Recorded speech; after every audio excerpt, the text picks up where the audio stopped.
Assalamualaikum warahmatullahi wabarakatuh.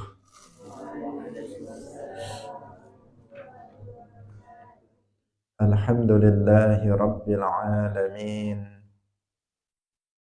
Lahun ni'matu wa lahul fadlu wa lahul thana'ul hasan.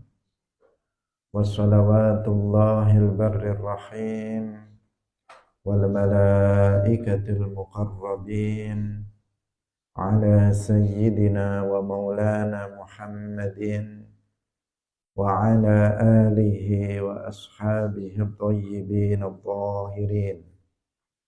Allahumma la sahla illa ma ja'altahu sahla wa anta taj'alul hazna idza syi'ta sahla.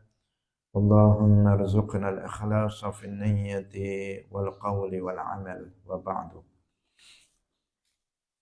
Ila Nabiyil Mustafa sallallahu alaihi wasallam wa ikhwanihi minal anbiya'i wal mursalin wa syuhada'i was salihin, khususan ila sultanil awliya Syekh Abdul Qadir Al-Jilani wa Syekh Ahmad Ar-Rifai wa Syekh Bahaidin Naqsyabandi wa Syekh Abdullah Al-Harari wa ila arwahi muassisi Jam'iyyati Nahdlatul Ulama Syekh Muhammad Hashim Ash'ari wa Syekh Bisri Sansuri wa Syekh Abdul Wahhab Hasbuwah wa ila arwahi jami'i ahli al-qubur minal muslimin wal muslimat. Al-Fatihah.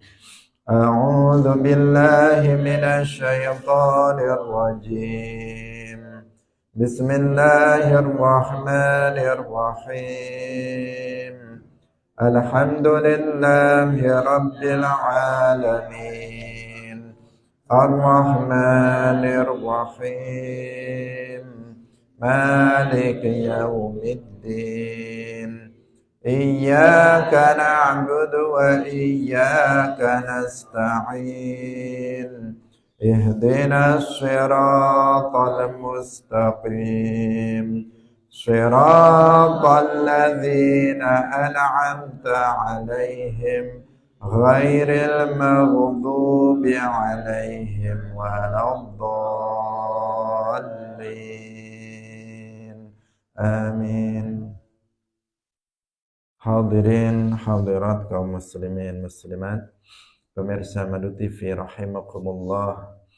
Alhamdulillah, kita bersyukur kepada Allah Subhanahu wa taala pada pagi hari ini.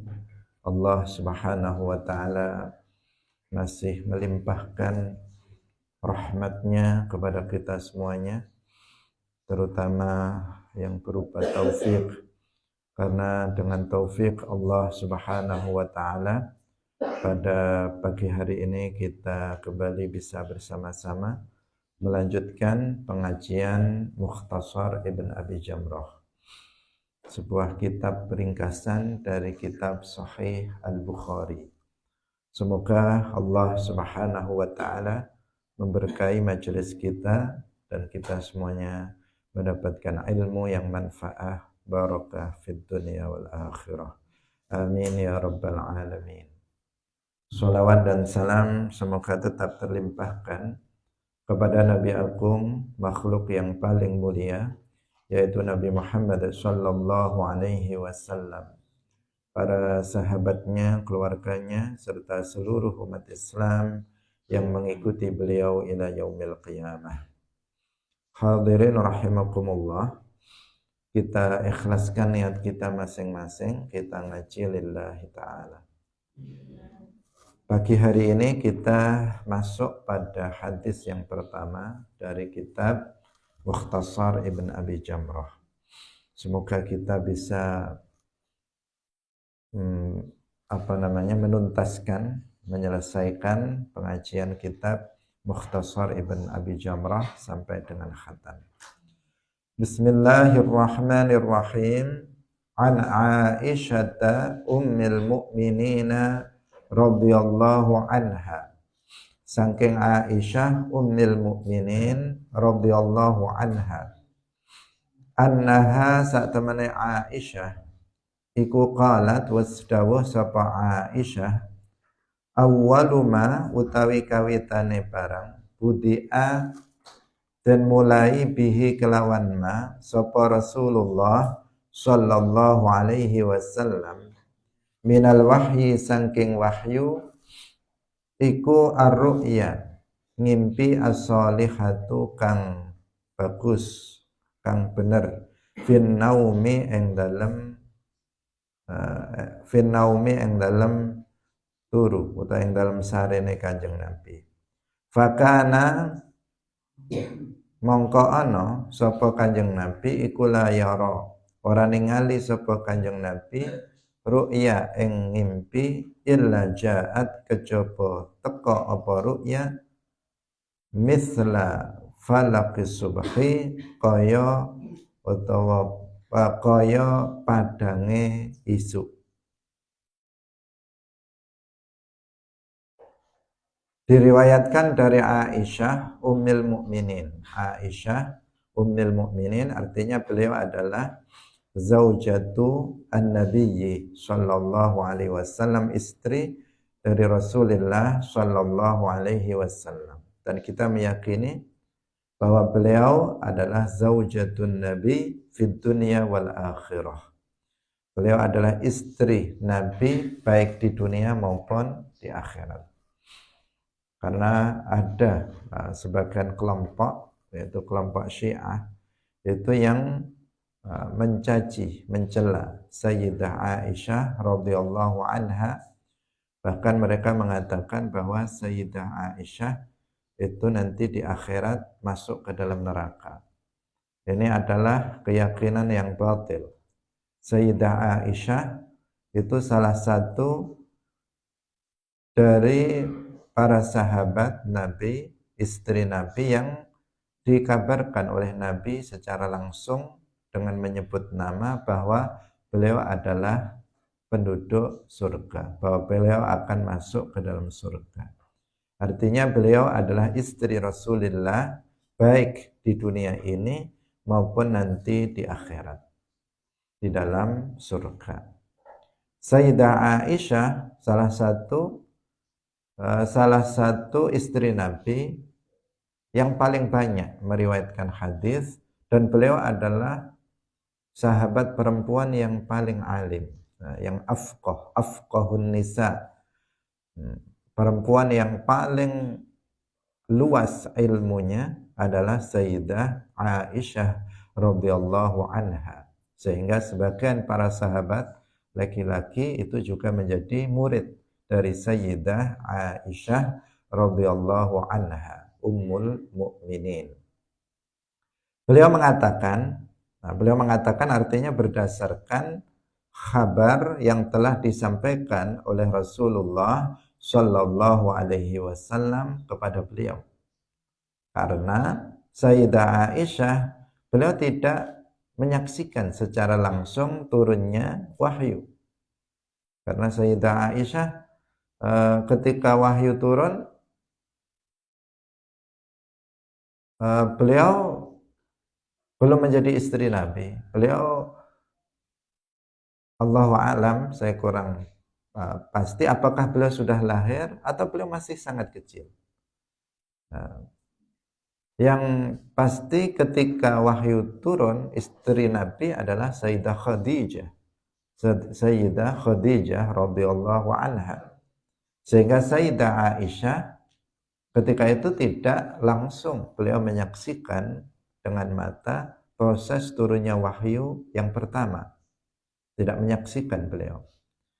Ketika Sayyidah Aisyah di sini dikatakan berkata tentang awal mula turunnya wahyu, maka itu tentu saja berdasarkan khabar atau berita yang telah disampaikan oleh Rasulullah sallallahu alaihi wasallam kepada beliau, sehingga beliau bisa bercerita tentang hal itu, yakni tentang awal mula turunnya wahyu. Sayyidah Aisyah radhiyallahu anha mengatakan bahwa pertama kali wahyu itu turun kepada Rasulullah sallallahu alaihi wasallam itu berupa ar-ru'ya shalihah fin naum. wahyu itu sendiri artinya adalah i'lamullahi ta'ala anbiya'ahu bil amr. I'lamullah, pemberitahuan Allah tentang sesuatu hal terhadap para nabinya. Itu yang disebut dengan wahyu. I'lamullahi ta'ala anbiya'ahu bil amri.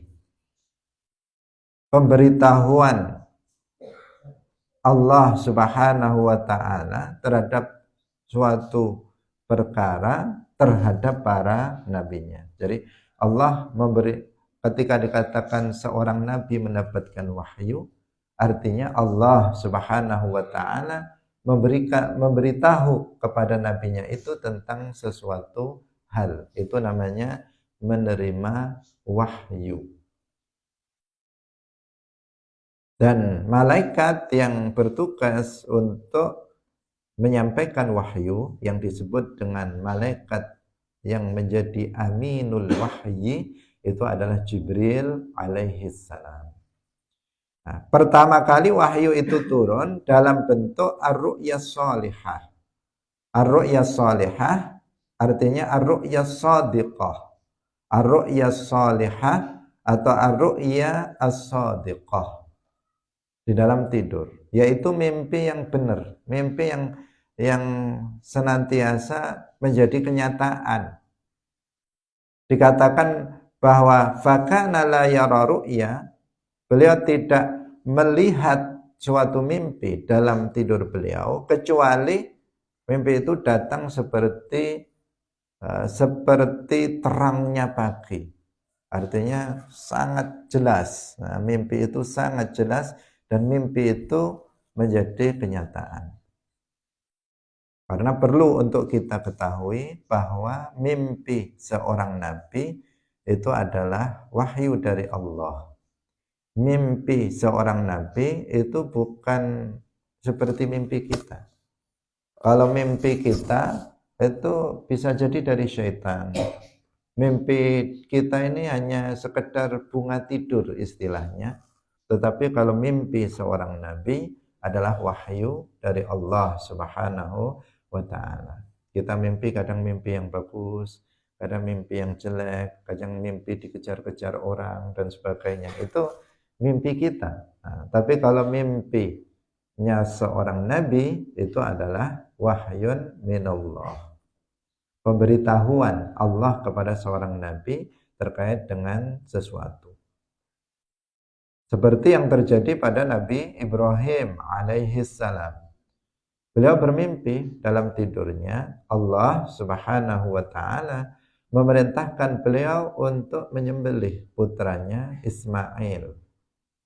Maka Nabi Ibrahim alaihi salam tahu bahwa itu adalah memang benar dari Allah, karena mimpi beliau seorang nabi itu adalah wahyu dari Allah. Maka Nabi Ibrahim alaihissalam itu langsung menjalankan perintah dari Allah Subhanahu wa ta'ala tanpa sedikit pun ada keraguan. Tanpa sedikit pun ada keraguan. Karena itu patut diwaspadai. Sebagian orang yang menambah cerita. Mereka mengatakan bahwa ketika Nabi Ibrahim alaihissalam bermimpi diperintahkan menyembelih putranya, Nabi Ibrahim sempat ragu, benar nggak ini perintah Allah? Sehingga beliau tidur lagi, kemudian mimpi lagi.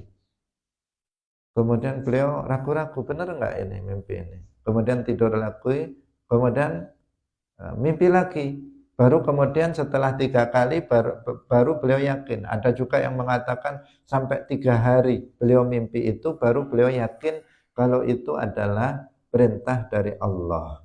Itu adalah wahyu dari Allah. Ini kisah yang nggak benar. Dalam Al-Quran tidak disebut seperti itu. Nabi Ibrahim mimpi 1 kali saja dan beliau tahu, beliau seorang nabi, beliau tahu bahwa mimpi beliau adalah wahyu dari Allah. Tanpa ragu, kemudian beliau melaksanakan yang menjadi perintah Allah Subhanahu wa ta'ala, karena memang Nabi Ibrahim alaihissalam seperti halnya para nabi yang lainnya, beliau lebih mencintai Allah daripada mencintai keluarganya, lebih mencintai Allah daripada mencintai istrinya, anak-anaknya, dan keluarga lainnya. Jadi mimpi seorang nabi adalah wahyu dari Allah. Pertama kali wahyu turun kepada nabi itu berupa mimpi yang disebut dengan ar-ru'yas shalihah atau ar-ru'yas shadiqah. Artinya ketika beliau bermimpi tentang sesuatu, maka sesuatu itu memang nyata terjadi seperti yang beliau lihat di dalam mimpinya.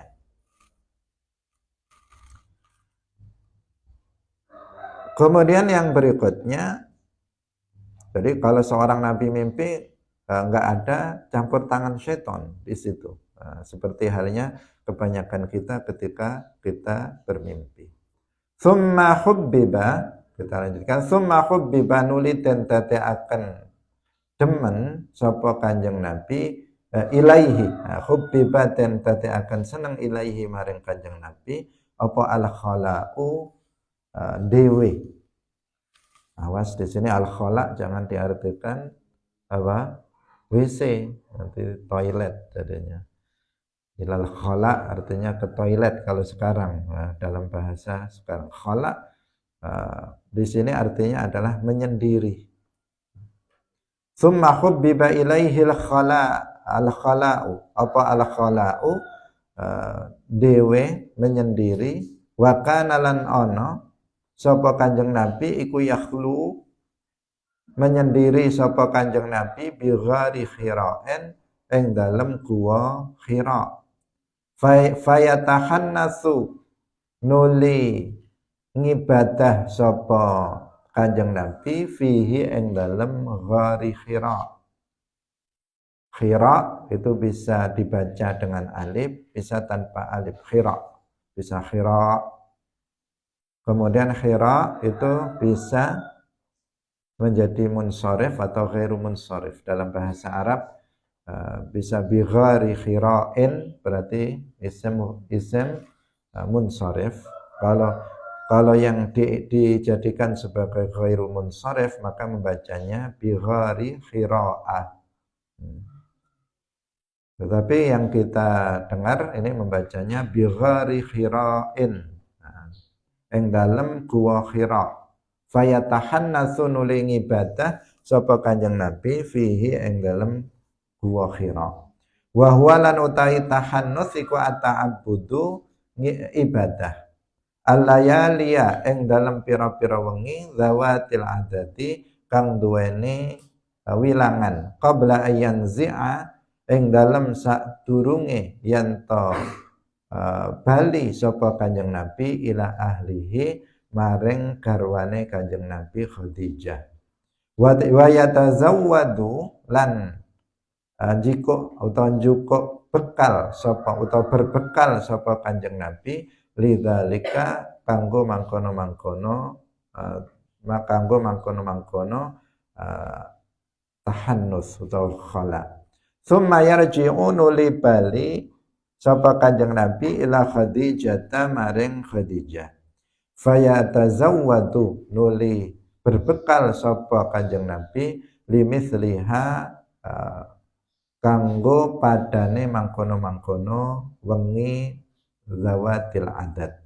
Hatta ja'ahu sehingga teka ing Kanjeng Nabi apa al-haqqu perkara kang bener. Wa huwa halih utawi Kanjeng Nabi iku fi ghari Khira'en ing dalem gua Khira. Nah, setelah Rasulullah Shallallahu Alaihi Wasallam itu mendapatkan ar-ru'yas shadiqah atau ar-ru'yas shalihah, nah, kemudian Nabi beliau dibuat oleh Allah menjadi senang untuk menyendiri. Menyendiri bukan untuk melamun, bukan, tetapi beliau untuk tafakkur dan beribadah. Untuk bertafakkur dan beribadah. Beliau mulai senang untuk menyendiri dalam rangka untuk beribadah kepada Allah Subhanahu wa ta'ala. Karena perlu kita ketahui bahwa seorang nabi, apakah itu Nabi Muhammad atau nabi-nabi sebelumnya, mereka itu telah mengenal Allah Subhanahu wa taala sebelum mereka diangkat menjadi seorang nabi. Jadi meskipun wahyu belum turun kepada seorang nabi, para nabi semuanya itu sudah mengenal Allah Subhanahu wa taala dan sudah beribadah kepada Allah Subhanahu wa taala. Hanya saja mereka belum mengetahui tafasil, beliau belum mengetahui tafasil asy-syariah, rincian dari syariat Islam, mereka belum tahu. Tetapi mereka sudah beriman, mereka sudah mengenal Allah Subhanahu wa taala. Termasuk Kanjeng Nabi Muhammad sallallahu alaihi wasallam. Sebelum beliau diangkat menjadi nabi, beliau bertahannus. Apa tahannus? Beribadah kepada Allah. Beribadah kepada Allah karena beliau mukmin. Sebelum diangkat menjadi nabi, beliau sudah mukmin. Nah, di sini perlu diperhatikan, ada sebuah kisah yang dialamatkan kepada Nabi Ibrahim alaihissalam. Kisah yang tidak benar, yang mengatakan katanya Nabi Ibrahim alaihissalam dahulu ketika kecil itu pernah musyrik. Katanya dalam kisah yang bohong itu mengatakan Nabi Ibrahim ketika masih kecil pernah menyembah bintang, pernah menyembah matahari, pernah menyembah bulan. Nah, kisah seperti ini kisah yang menyimpang. Di antaranya disampaikan oleh tokoh Hizbul Ikhwan namanya Sayyid Qutb. Dan ini tidak benar. Allah Subhanahu wa taala berfirman, "Ma kana Ibrahimu Yahudiyyan wala Nasraniyya walakin kana hanifan muslima wa ma kana minal musyrikin." Wa ma kana minal musyrikin. Dan tidaklah pernah Nabi Ibrahim itu tergolong sebagai orang-orang musyrik. Nabi Ibrahim enggak pernah musyrik. Maka enggak boleh dikatakan di saat kecil Nabi Ibrahim pernah berpetualang mencari Tuhan. Itu tidak benar. Nabi Ibrahim, beliau sudah beriman dan sudah mengenal Allah sejak beliau kecil. Sejak beliau kecil, beliau sudah mengenal Allah Subhanahu wa taala. Demikian juga Nabi kita, Nabi Muhammad sallallahu alaihi wasallam. Sebelum beliau diangkat menjadi nabi, beliau bertahannus di dalam Gua Hira, beliau beribadah kepada Allah Subhanahu wa taala di dalam Gua Hira. Gua Hira itu sekarang ada biasanya dikunjungi dekat dengan Makkah. Dia sudah berada di luar daerah Makkah, tetapi tidak jauh. Artinya dari batas Makkah itu tidak jauh. Sekarang yang dikenal dengan berada di gunung yang disebut dengan Jabal Nur, Gunung An-Nur. Di situ Gua Hira. Tempatnya di tempat yang tinggi. Kalau badannya tidak fit, itu sulit untuk kuat. Itu menunjukkan apa? Pertama, menunjukkan betapa Rasulullah Shallallahu Alaihi Wasallam itu orang yang sangat kuat secara fisik. Kita tidak bisa, sulit untuk membayangkan. Kalau kalian pernah ke sana, Gua Hira berada di tempat yang sangat tinggi. Berada di tempat yang sangat tinggi. Kalau kita di Indonesia ke Muria,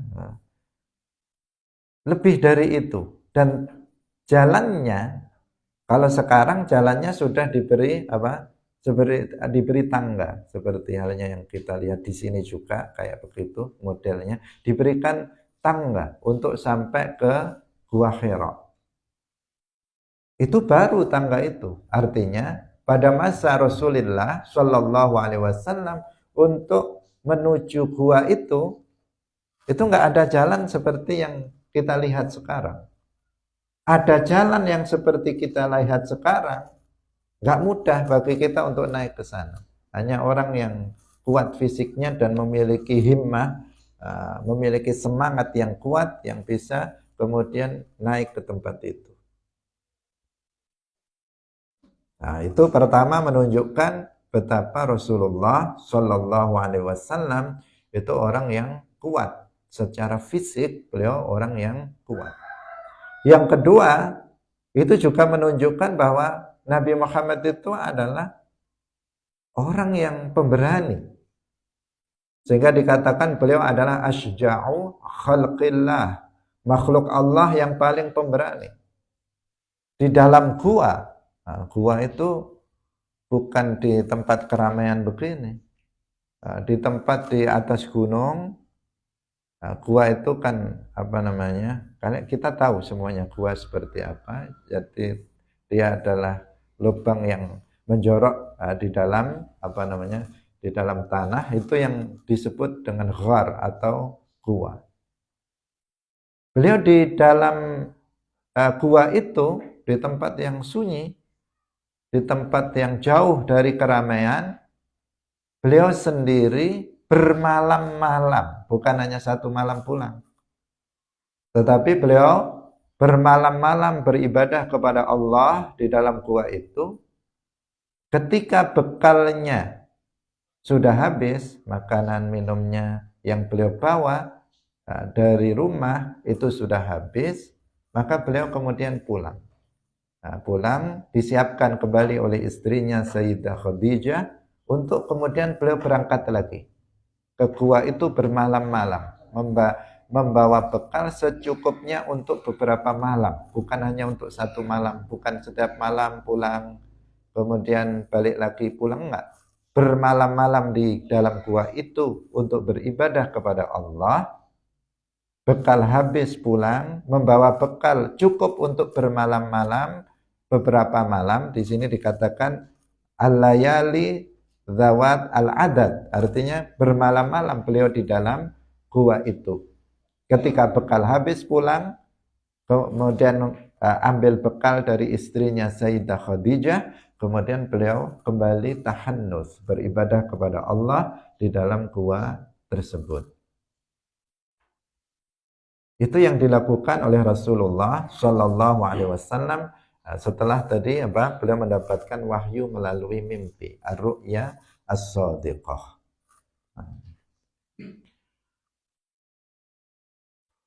Hadirin yang dirahmati oleh Allah Subhanahu wa taala. Jadi terus seperti itu yang beliau lakukan sampai kemudian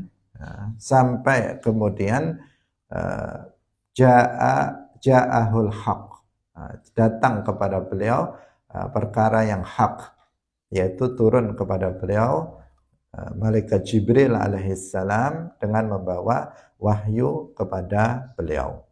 Sayyidah Khadijah sendiri, beliau adalah istri Rasulullah Shallallahu Alaihi Wasallam yang pertama, namanya Khadijah bintu Khuwailid Ummul Mukminin.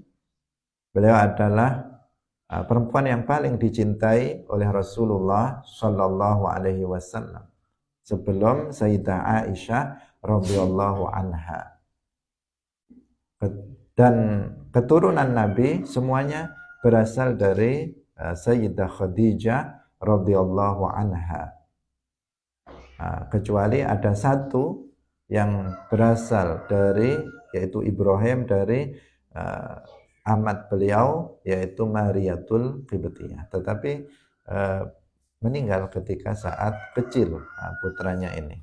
Sehingga keturunan Nabi yang ada kemudian itu adalah termasuk Sayyidah Fatimah Az-Zahra, adalah putra dari Sayyidah Khadijah Al-Kubra radhiyallahu anha, seorang istri salihah yang senantiasa mendukung dakwah Rasulullah Shallallahu Alaihi Wasallam. Termasuk beliau menyiapkan bekal untuk suaminya beribadah kepada Allah, menyendiri di dalam bertahannus di dalam Gua Hira sampai bermalam-malam. Beliau mendukung ya. Wa huwa fi ghari Hira. Faja'ahu nuli teka ing Kanjeng Nabi sapa al malaku malaikat. Malaikah itu jamak, mufradnya malakun. Nah, jadi kalau malaikat Jibril mestinya malaku Jibril. Nah, tetapi dalam bahasa Indonesia malaikat menjadi bahasa Indonesia sehingga meskipun satu malaikat kita menyebutnya malaikat Jibril. Padahal malaikat artinya jamak, berarti malaikat-malaikat, beberapa malaikat. Kalau malaikat Jibril, malaikat Jibril, jadinya seperti itu.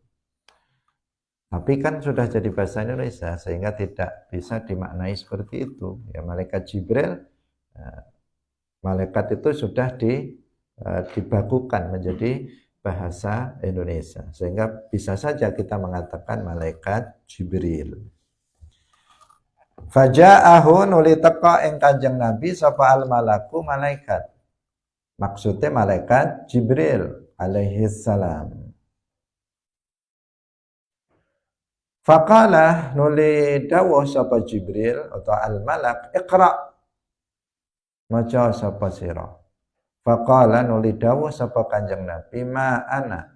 Ora ana utawi ingsun iku biqari'in wong kang bisa maca perkara kang den tulis al-maktub. Qala dawuh sapa Kanjeng Nabi fa akhadhani nuli ngalap ing ingsun fa ghattani nuli ngerangkul sapa Jibril ing ingsun hatta balagha sehingga tumeka mini saking ingsun al-jahda ing katoke usahaku. Summa arsalani, artinya dipeluk dengan erat, itu maksudnya ya, dipeluk oleh malaikat Jibril dengan erat, dirangkul dan dipeluk dengan erat. Summa arsalani, nuli ngelepasaken sapa Jibril ing ingsun. Faqala nuli dawuh sapa Jibril iqra, maca sapa sira. Faqultu mangko ngucap sapa ingsun ma ana biqari. Ma ana ora ana utahe ingsun iku biqari'en wong kang bisa maca. Tegese bisa ora wong kang bisa maca kang tertulis. Faqultu ngucap sapa ingsun faqala iqra. Faqultu ma ana biqari'in. Fa akhadhani nuli ngalap ing ingsun faghattani nuli ngrangkul sapa Jibril ing ingsun asalisata ingkang kaping 3.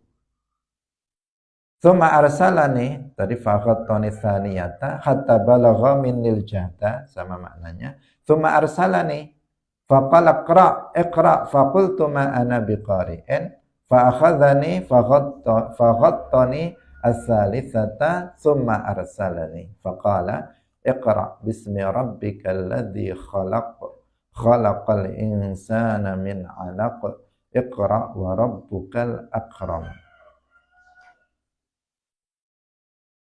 Hadirin yang dirahmati oleh Allah Subhanahu wa taala. Jadi beliau bertahanus di dalam Gua Hira bermalam-malam. Sampai kemudian Jibril alaihissalam itu turun. Turun dan datang kepada Rasulullah sallallahu alaihi wasallam. Jibril berkata kepada Nabi Muhammad yang sedang bertahanus, "Iqra." Bacalah. Kemudian Nabi menjawab, ma ana biqari'in. Saya bukan orang yang bisa membaca, karena Nabi itu ummi. Ummi artinya tidak bisa membaca yang tertulis. Tidak bisa membaca yang tertulis. Tidak menulis dan juga tidak membaca sesuatu yang tertulis. Artinya kalau membaca ya dengan hatinya. Bukan membaca yang tertulis. Artinya beliau kalau misalnya turun wahyu kepada beliau, maka beliau hafal. Beliau membaca tetapi tidak membaca yang tertulis seperti ini. Dan itu adalah mukjizat bagi Rasulullah sallallahu alaihi wasallam. Karena dengan Nabi dijadikan sebagai seorang yang ummi, maka terbantahkan semua tuduhan dari orang-orang kafir yang mengatakan bahwa Al-Quran itu adalah karangan Muhammad. Orang-orang kafir, sebagian mereka menuduh bahwa Al-Quran itu adalah karya Muhammad. Itu adalah karangan Nabi Muhammad. Semuanya terbantahkan dengan keadaan bahwa kenyataan bahwa Nabi Muhammad Sallallahu Alaihi Wasallam itu seorang yang ummi, tidak membaca yang tertulis. Bagaimana Nabi bisa mengarang? Bagaimana Nabi bisa mengarang sementara Nabi tidak bisa membaca yang tertulis dan Nabi juga tidak bisa menulis? Semuanya terbantahkan. Nah, semuanya tuduhan itu kepada Nabi terbantahkan, membuktikan bahwa Al-Quran itu benar-benar wahyu dari Allah Subhanahu wa ta'ala. Bukan karangan malaikat Jibril, juga bukan karangan Nabi Muhammad sallallahu alaihi wasallam.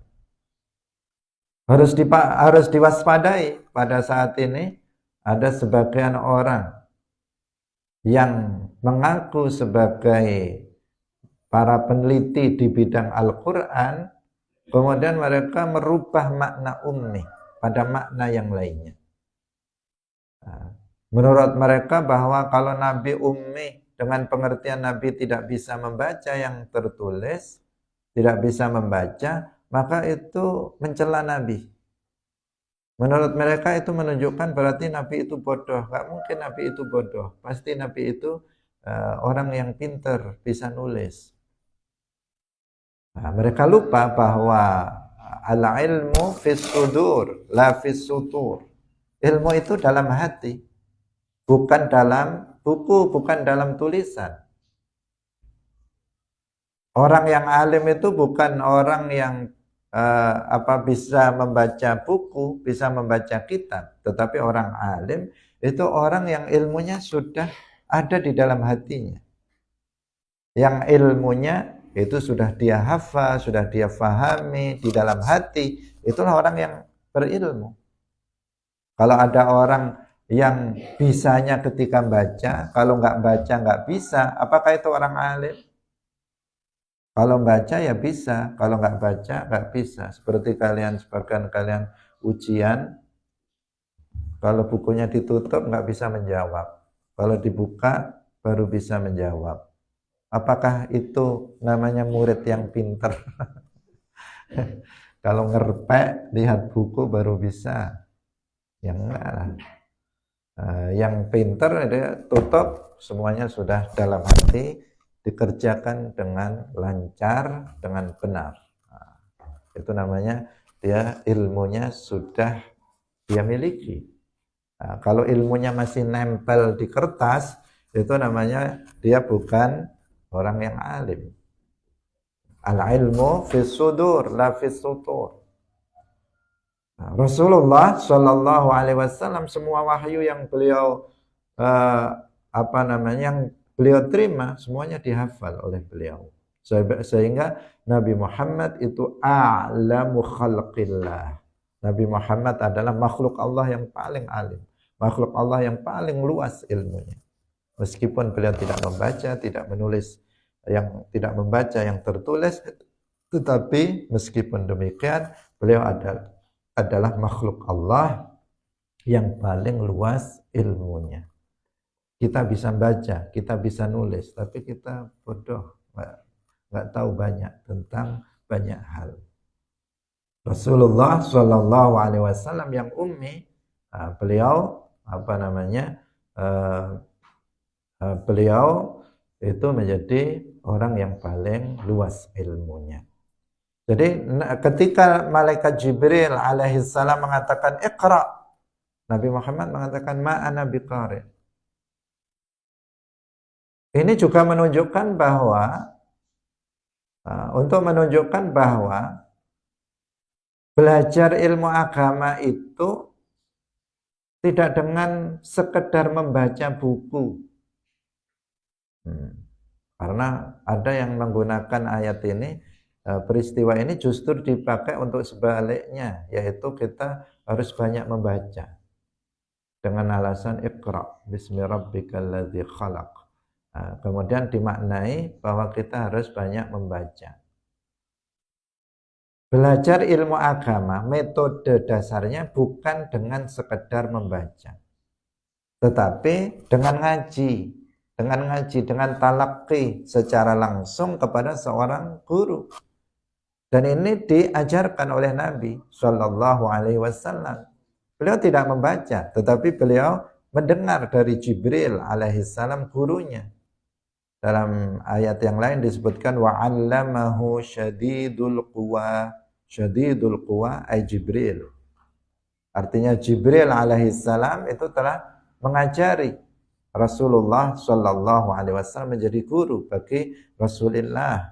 Meskipun Rasulullah sallallahu alaihi wasallam sendiri beliau lebih mulia daripada malaikat Jibril alaihissalam. Hadirin yang dirahmati oleh Allah Subhanahu wa ta'ala. Tidak cukup sekedar baca-baca. Baca itu baik apabila seseorang sudah belajar kitab yang dia baca secara talaqi kepada seorang guru yang bersanad dan thiqah. Baru setelah ini misalnya kita sekarang baca kitab, apalagi kita sekarang nggak kuat hafalannya, habis dibaca sudah langsung lupa. Maka kita perlu pegang kitab, ngaji itu pegang kitab. Kemudian kita beri harokat, kita catat penjelasan-penjelasannya, habis itu baru kita baca berulang-ulang. Itu bagus, membaca bukan membacanya yang menjadi metode dasar, tetapi ngajinya ini yang media kita untuk mengambil ilmu, kemudian setelah itu baru kita ulang-ulang. Karena kitab atau catatan bagi kita santri itu sebagai qaid, sebagai pengikat. Karena al-ilmu saydun, ilmu itu bagaikan binatang buruan. Kita cari, kita kejar. Ketika sudah ditangkap, maka faqayyidhu bil kitab, maka ikatlah ilmu itu dengan catatan, ikatlah ilmu itu dengan tulisan, sehingga ketika kita mau lepas ilmu itu, kita mau lupa, kita murojaah, maka ilmu itu nggak jadi lepas. Itu pentingnya catatan, pentingnya kitab. Tetapi bukan metode dasarnya seseorang ngambil ilmu langsung dari catatan atau langsung dari kitab tanpa seseorang itu talaqi. Karena kalau nggak talaqi bahaya. Di sini tadi kalau orang nggak talaqi, summa hubbiba ilaihil khala. Kalau tahu bahasa Arabnya hanya dari kampung Inggris saja, al-khala artinya toilet. Kemudian diartikan kemudian Nabi menjadi senang ke toilet, kan repot jadinya. Karena nggak talaqi, karena dia tidak talaqi, bahaya. Baca hadis, baca ayat, tidak talaqi, tidak ngaji, maka akan berbahaya. Seseorang bisa sesat dan menyesatkan orang lain. Jadi Nabi mengatakan ma'ana biqari. Kemudian dipeluk oleh malaikat Jibril, dipeluk dengan keras, sehingga dikatakan di sini hatta balagha minni al-jahda. Kemudian Nabi dilepaskan lagi oleh Jibril, kemudian disuruh lagi iqra. Nabi mengatakan ma'ana biqari, dipeluk lagi dengan erat. Kemudian dilepaskan lagi iqra sampai ketiga. Kemudian baru malaikat Jibril membaca ayat ini, Al-Alaq 1 sampai 5. Iqra bismi rabbikal ladzi khalaq, khalaqal insana min 'alaq. Iqra wa rabbukal akram sampai 5 ayat. Ini adalah ayat Al-Quran yang pertama kali diturunkan kepada Nabi Muhammad Sallallahu Alaihi Wasallam, yaitu 5 ayat pertama dari surat Al-Alaq. Dan ini juga menunjukkan bahwa ternyata Al-Quran itu ditulis tidak berdasarkan urutan turunnya. Karena Al-Quran itu halaman pertama itu suratul Fatihah. Kemudian baru surat Al-Baqarah. Al-Alaq itu ada di juz 30. Juz 30 di akhir. Sekaligus menunjukkan kepada kita bahwa berarti Al-Quran itu disusun tidak berdasarkan urutan turunnya Al-Quran. Bukan tertib an-nuzul, tetapi tertibnya tertib mushaf seperti telah dituntunkan oleh malaikat Jibril alaihissalam kepada Nabi. Peletakan itu berdasarkan wahyu juga. Karena Al-Quran kan sudah tertulis 30 juz ada di Lauhil Mahfuz. Yang pada malam Qadar itu diturunkan ke Baitul Izzah. Maka urutan penulisan Al-Quran di bumi itu disesuaikan dengan yang ada di Lauhil Mahfuz. Urutannya. Malaikat Jibril menuntun. Ada Katibul Wahyi, sahabat penulis wahyu, itu yang kemudian dituntun oleh Nabi. Ini di sini, ini di sini, ini di sini, ini di sini. Sehingga sekarang kita melihat Al-Quran 30 juz itu urutannya sama dengan Al-Quran yang ada di Lauhil Mahfuz. Tidak berdasarkan urutan turunnya Al-Quran. Karena jika berdasarkan urutan turunnya, pastilah halaman pertama Iqra bismi rabbikal ladzi khalaq. Tetapi tidak. Kita lanjutkan kembali. Faraja'a biha nuli bali sapa Kanjeng Nabi biha kelawan ayat atau kisah sapa Rasulullah sallallahu alaihi wasallam yarjufu gemeter apa fuaduhu atine Kanjeng Nabi, artinya bergerak hatinya, bergetar hatinya. Fadakhala nuli manjing sapa Kanjeng Nabi ala Khadijah ing atase Khadijah binti Khuwailid, garwane Kanjeng Nabi. Faqala nuli dawuh sapa Kanjeng Nabi zammiluni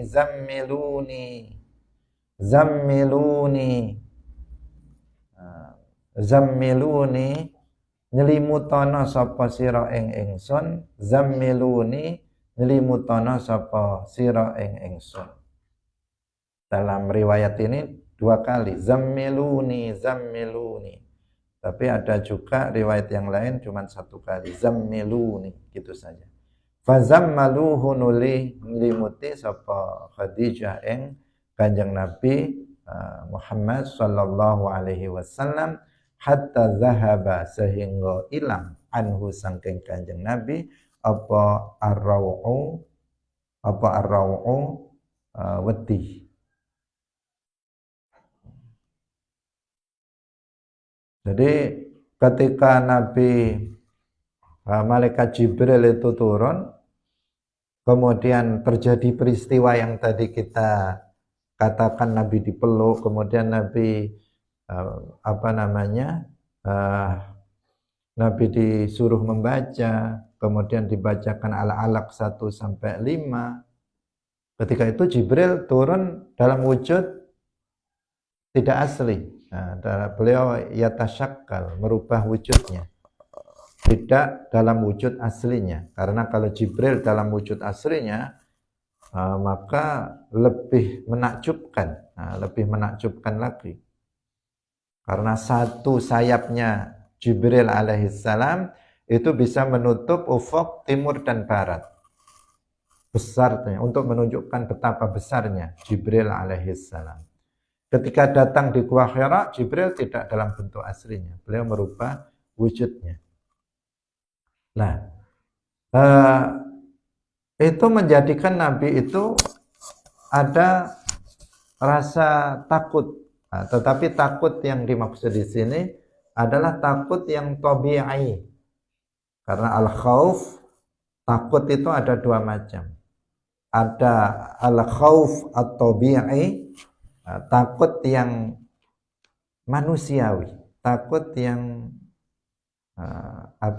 yang alami, yang alami. Maka ini yajuz lil anbiya, mungkin saja terjadi pada seorang nabi. Kalau khauf juben, jenis khauf yang kedua adalah khaufun jubni, yaitu takut yang pengecut. Pengecut itu takutnya keterlaluan. Nah, takutnya keterlaluan. Misalnya siang hari ke kamar mandi aja nggak berani. Saya takut. Misalnya, wah ini pengecut ini, takutnya keterlaluan. Kalau ada ular kita takut, itu manusiawi. Ada ular dekat, takut. Ada hantu, takut. Nah, itu manusiawi. Nah, tapi kalau ada ada manusia takut, nah ini agak aneh. Ada sesama manusia takut saya sama teman saya, padahal nggak menakutkan kecuali kalau wajahnya serem.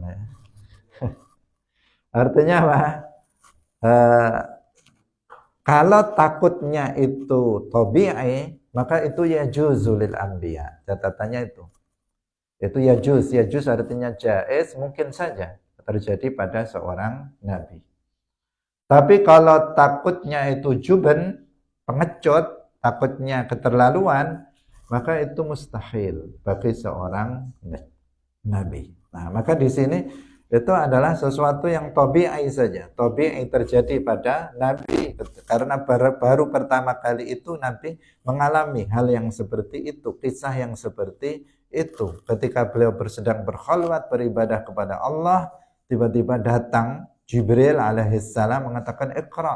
Kemudian beliau dipeluk. Nah, itu kejadian yang baru saja, baru sekali itu beliau mengalaminya. Sehingga ketika pulang, beliau hatinya harus sekarang yang berdek, gemeter. Kemudian meminta kepada istrinya Khadijah bintu Khuwailid agar beliau menyelimuti menyelimuti Rasulullah Shallallahu Alaihi Wasallam agar rasa gemetarnya dalam hati itu bisa hilang, sampai hilang. Hadirin rahimakumullah. Faqala li Khadijata, nanti kita lanjutkan besok ya, sudah habis waktunya insyaallah. Ini hadisnya panjang sehingga kita membutuhkan 2 kali pertemuan untuk membahas hadis ini. Semoga bermanfaat bagi kita semuanya. Barakallahu fikum wallahul muwaffiq ila aqwamit thariq. Wassalamualaikum warahmatullahi wabarakatuh. La ilaha illallah.